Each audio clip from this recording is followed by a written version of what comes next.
우리는 하나님을 믿는다, 주님을 믿는다, 복음을 믿는다고 말하지만 실제 세상은 우리의 믿는 것을 보고 판단하고 평가하는 것이 아니고 우리의 삶을 보고 판단합니다. 또 평가합니다. 교회 안에서의 고백보다 교회 밖에서의 삶이 더 중요하다는 것입니다. 오늘 이 디도스 3장은 바로 여기에 대하여서 오늘 우리에게 묻습니다. 정말로 당신은 세상 속에서 은혜의 구원이 만든 새로운 삶을 잘 살아내고 있습니까? 이런 질문이죠. 바울은 목회적 심장과 복음의 정수가 응축된 이 디도스 3장을 통하여서 이 교회 안의 그 신앙을 교회 밖의 삶으로 연결해야 함을 강조하고 있습니다. 이를 위하여서 우리에게 세 가지를 진술합니다. 첫 번째는 이 복음은 우리의 공인의 삶을 변화시켜 놓는다는 것입니다. 먼저 바울은 본문에 보니까 이렇게 이야기를 합니다.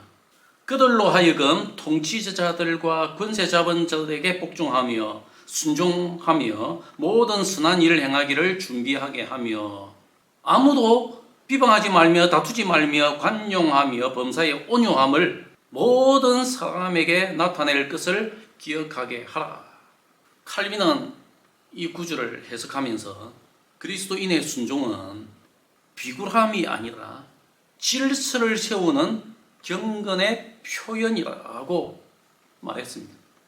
바울의 서신을 받은 그 당시 이 지역은 정치적으로 혼란스럽고 또 도덕적으로 부패한 지역이었습니다. 그런 환경 속에서도 바울은 그리스도인들에게 복음을 받은 그리스도인들에게 정치 세력에 결탁하지 말고 혹은 그 정치 세력에 반항하여서 질서를 더 혼란스럽게 하지 말고 오히려 하나님의 말씀에 붙잡혀서 착한 일, 선한 일에 힘쓰라고 명령을 하고 있습니다. 맞습니다. 우리가 받은 복음은 개인적 경건에 머무르거나 혹은 자기 개인의 이익을 위하여서 아니면 어떤 공동체의 사적인 방편이 아니라 세상 속에서 빛과 소금의 역할, 사회적 책임을 다해야 할 목적으로 우리에게 주어진 것입니다. 그게 우리가 받은 복음입니다. 구원받고 은혜 받은 성도는 세상을 피하는 존재 혹은 세상과 결탁하는 존재가 아니라 우리가 살고 있는 이 세상 속에서 하나님의 말씀을 따라서 선한 일을 위하여서 세움받은 것임을 기억해야 됩니다. 좀 놀랍지 않습니까? 보통은 무언가 능력 있는 사람이 되어야 된다. 아니면 영적인 체험이 많은 사람이 되어서 그리스도의 향기를 뿜어내고 하나님의 얼굴을 빛내라고 말합니다. 그런데 바울은 은혜 받기 이전과 전혀 다른 변화된 삶을 요구한 것입니다. 혹시 우리는 교회 안에서는 온유하지만 교회 밖을 나가면 좀 날카롭지는 않습니까? 아니면 우리가 온라인상에서는 정의롭고 경건한 듯 하지만 내가 실제 살고 있는 일상에서는 쉽게 분노하고 아니면 정의롭지 못한 모습을 보이고 있지는 않습니까? 구원받은 삶이 혹시 교회 안에서만 작동하고 있지는 않습니까? 우리가 받은 이 은혜, 이 구원의 은혜는 우리의 성품을 바꾸는 능력이 있습니다.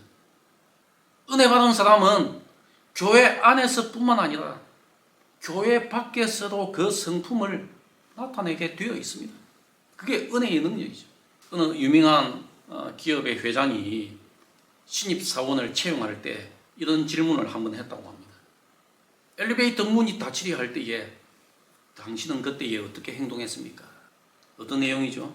그 사람의 스펙이나 그 사람의 환경보다 그 사람의 태도를 더 중요하게 보았다는 것입니다. 왜냐하면 그 사람의 태도는 그 사람의 내면을 보여주고 있기 때문에. 우리 신앙도 마찬가지입니다. 내가 당한 위기의 순간, 억울한 순간, 화나는 순간에 보이는 모습이 우리의 진짜 믿음일 수 있습니다. 이런 이야기가 있지 않습니까? 인생의 10%는 내게 일어나는 일이고 90%는 내가 그것에 어떻게 반응하느냐에 달려있다. 실제 우리가 삶을 살아가지만 그냥 내게 뭔가 일어나고 있는 것은 10%밖에 안 됩니다. 그런데 우리는 90%가 그것에 반응한다는 거죠. 세상은 점점 험악해지고 거칠어지고 있습니다. 우리는 그 반대로 그 세상을 따라가는 사람이 아니라 하나님의 말씀 속에서 은혜 가운데 녹아져서 핍박 속에서도 세상 질서를 좀 존중하고 그 속에서 내가 행할 바 하나님의 말씀이 주는 뜻을 따라서 선을 행하며 세상을 좀 비방하지 않는 모습을 우리가 견지해야 되지 않을까 싶습니다. 은혜는 사람을 날카롭게 만들지 않습니다. 우리가 받은 은혜는 사람을 더 깊어지게 만듭니다.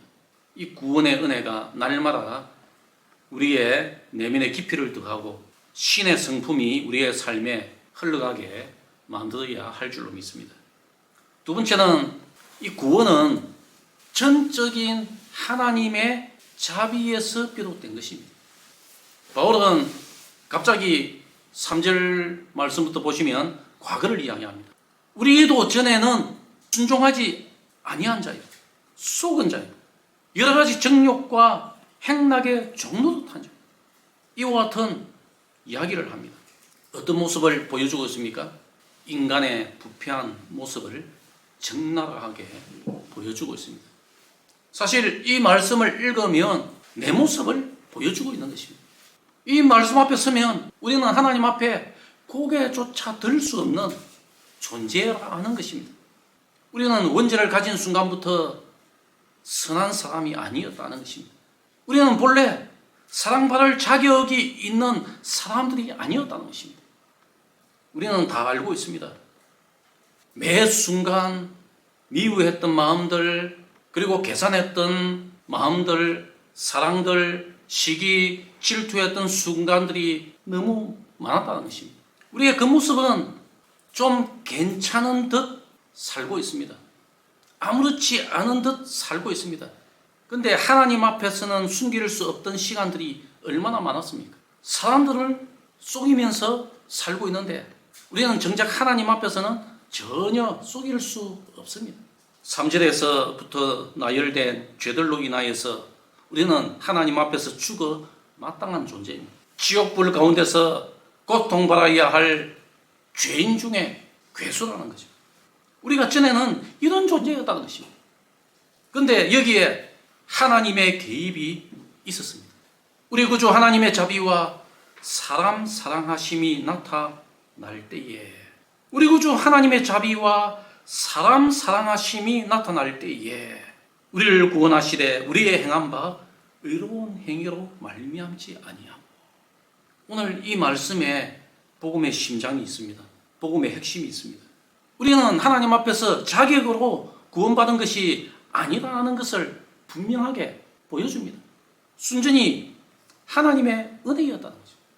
결국 바울이 죄 많은 과거를 지금 이야기하고 있는 것은 성도를 낮추기 위함이 아니라 하나님의 자비, 하나님의 사랑, 하나님의 은혜를 더 크게 보이기 위함입니다. 우리 인간을 향한 하나님의 긍휼이 얼마나 위대한지를 오늘 이 본문에서 우리에게 잘 보여주고 있는 것입니다. 우리는 내 노력으로 구원받지 못한다는 것을 기억합시다. 내가 아무리 애를 쓰고 잘난 삶을 산다고 할지라도 그것을 통하여서 구원받는 것이 아닙니다. 오늘 여기에서 말씀하고 있듯이 중생의 씻음과 성령의 새롭게 하심으로 구원을 받습니다. 우리는 그냥 외적 개혁이 아니라 존재의 재창조를 받는 것입니다. 예수 그리스도 안에서 십자가의 은혜 가운데서만. 어느 중독자가 회심 후에 이런 고백을 했습니다. 원래 중독에 한번 빠지면 헤어나지 못하지 않습니까? 나는 스스로를 바꾸려 수없이 결심하고 노력했습니다. 이 일을 수없이 했다는 거죠. 그런데 결국은 실패했습니다. 내가 결심한다고 노력한다고 그 중독에서 벗어날 수 없었다는 거죠. 그런데 하나님이 나를 붙드셨을 때 나는 처음으로 자유로워졌습니다. 하나님의 개입이 있었기 때문에, 하나님의 은혜가 내게 임했기 때문에 그때에 나는 자유로울 수 있었다는 거죠. 종교개혁자 루터도 이렇게 말합니다. 우리는 의인이기 때문에 사랑받는 것이 아니라 먼저 하나님께 사랑받는 존재가 되었기 때문에 의인이 되었다. 하나님의 사랑이 먼저라는 거죠. 우리의 구원은 내 결심에서 비롯된 것이 아니고 하나님의 불가항력적인 은혜, 우리 하나님의 일방적인 개입의 결과였다는 그 사실을 가슴속 깊이 새겨야 됩니다. 지금 우리가 은혜 가운데 사는 것도 하나님의 붙드심이 있기 때문에 가능한 것입니다. 우리가 착해서 하나님이 사랑하신 것이 아니라 하나님이 죄인된 우리를 먼저 사랑하셨기 때문에 우리가 변할 수 있었다는 것을 기억합시다. 하나님의 자비와 사람 사랑하심은 말씀이 육신이 되어 우리 가운데 찾아오신 구주 예수 그리스도를 통하여서 나타났습니다. 십자가 위에서 죽도록 순종하신 예수 그리스도의 속의 은혜를 통하여서 나타났습니다. 오늘 우리가 이 세상을 살아가면서 교만할 수 없는 이유가 바로 여기에 있는 것입니다. 우리는 스스로 올라온 사람이 아니라 중생의 씻음과 성령의 새롭게 하심을 통하여서 끌어올려진 사람임을 가슴속 깊이 새겨야 될 줄로 믿습니다. 하나님의 붙드심 속에서 그 은혜를 기억하면서 오늘 우리가 살아갈 때에 내 주변에 있는 사람들을 오늘 하나님이 우리를 품어주신 것처럼 품으면서 살아갈 수 있는 저와 여러분들이 다 되시기를 소원합니다. 마지막 세 번째는 은혜는 반드시 선한 열매를 맺어야 한다는 것입니다. 오늘 바울이 8절에서 이렇게 말씀하고 있지 않습니까? 이 말이 미쁘도다. 원하건대 너는 이 여러 것에 대하여서 구세게 말하라. 이는 하나님을 믿는 자들로 하여금 조심하여 선한 일을 힘쓰게 하려 합니다. 이것은 아름다우며 사람들에게 유익하니라. 은혜는 윤리와 분리될 수가 없다는 것입니다. 오늘 이 디도스에서 1장부터 3장까지 계속 읽어보시면 선한 일을 강조합니다. 선한 일을 계속 반복합니다. 이게 핵심입니다. 복음이 우리의 심장을 파고들면 선한 일을 하는 존재로 변할 수밖에 없다는 것입니다. 은혜가 우리를 선한 일을 하는 존재로 만든다는 것입니다. 우리 하나님의 은혜는 수동적이지 않습니다. 수동적인 존재로 만들지 않는다는 거죠. 은혜는 사람을 열정적이게 합니다. 우리 행동의 동력이 바로 이 은혜에서 나오기 때문입니다. 우리는 교회 안에서는 감동을 받고 집에 가서는 아무 변화가 없는 삶을 살아서는 안 된다는 거죠. 말씀을 듣고 삶을 그냥 그대로 살아서는 안 된다는 거죠. 말씀 속에서 녹아지고 내가 받은 은혜를 통하여서 말씀대로 살아갈 수 있는 그 삶을 오늘 이 말씀이 우리에게 요구합니다. 또한 은혜는 눈물로 끝나지 않습니다. 애통으로 끝나지 않습니다. 은혜는 우리의 발걸음을 움직이게 합니다. 9절부터 보시면 그 뒤에 어떤 내용을 전하고 있습니까? 어리석은 변론을 피하라고 합니다. 그 당시 유대적 족보 논쟁이나 율법 논쟁이 교회를 분열시키고 있었기 때문입니다. 변론, 논쟁은 비생산적입니다. 공동체의 에너지를 소모시킵니다. 이것을 피해야 됩니다. 은혜는 공동체를 세우지만 논쟁은 공동체를 소모시킨다는 것을 기억해야 됩니다.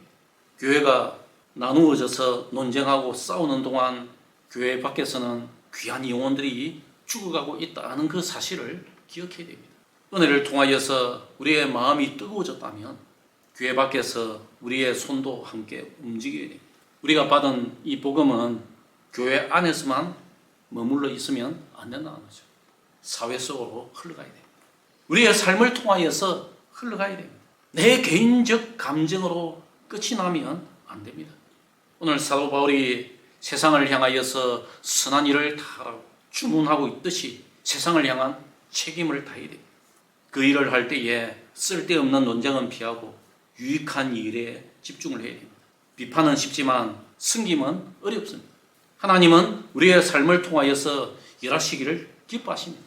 오늘 이 말씀을 통하여서 좀 나태하고 게으른 우리의 신앙을 좀 일깨우고 은혜가 만든 사람답게 살아갈 수 있는 우리의 모습을 회복해야 할 줄로 믿습니다.